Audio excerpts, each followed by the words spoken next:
ঘিওরে গৃহবধূর গলাকাটা মরদেহ উদ্ধার।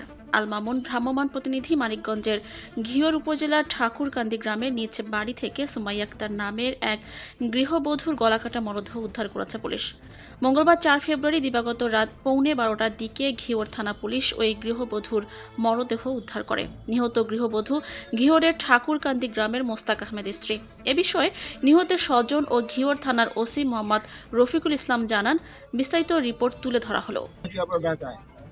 গতকালকে কেউ নিয়ে খাইছিলেন না বাড়িতে?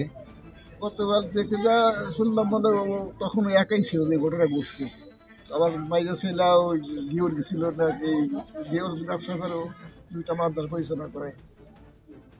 তো পরে আইসা দেখে যে তো আসতে পায় না পাইয়া এই যে আমি 2 দিন আগে দেশে বাড়ি আসছিলাম, তখন আমার ভাস্তা মেজোজন আর হইলো আমার ছেলে। কালকে আমরা চলে গেলাম হইলে আসরের আগে যাওয়ার আগে এখানে আমরা খাওয়া দাওয়া করলাম। খাওয়া দাওয়ার পরে আমার ছেলে আবার বলতেছে কি আব্বু, আমার ভাস্তা বলতেছে ওই যে বাপি বলতেছে তোমার ওই যে আম্মুকে একটু সাবধান করে দিও। আমি কেন কি হয়েছে? ওই যে ওর আম্মু বলে হোন্ডা কিনে দিতে বলছিল ওর আম্মুকে, ওটা মানা করছে আমার আম্মু, এখানে আমার আম্মুর উপর খুব খেপা। হত্যাকাণ্ডটা গতকাল রাতে আমরা যখন সংবাদ পাই 8টার দিকে, ঘটনাটা মূলত 8টার দিকে ঘটছে। সংবাদ প্রাপ্তির সাথে সাথে আমরা ঘটনাস্থলে যাই। তো উনি হচ্ছেন সুমাইয়া বেগম।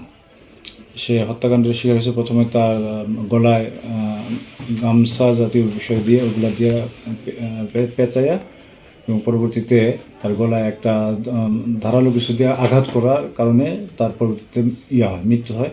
তো তার স্থানীয় যারা বাড়ির লোকজন তারা প্রথমে তাকে হসপিটালে নিয়ে যায়, ওইখান থেকে আবার বাড়িতে নিয়ে আসে। তো আমরা ওইখানে আমাদের যে তার সুরতহাল করার পরে লাশটা আমরা মর্গে পোস্টমর্টমের জন্য পাঠানো হয়েছে।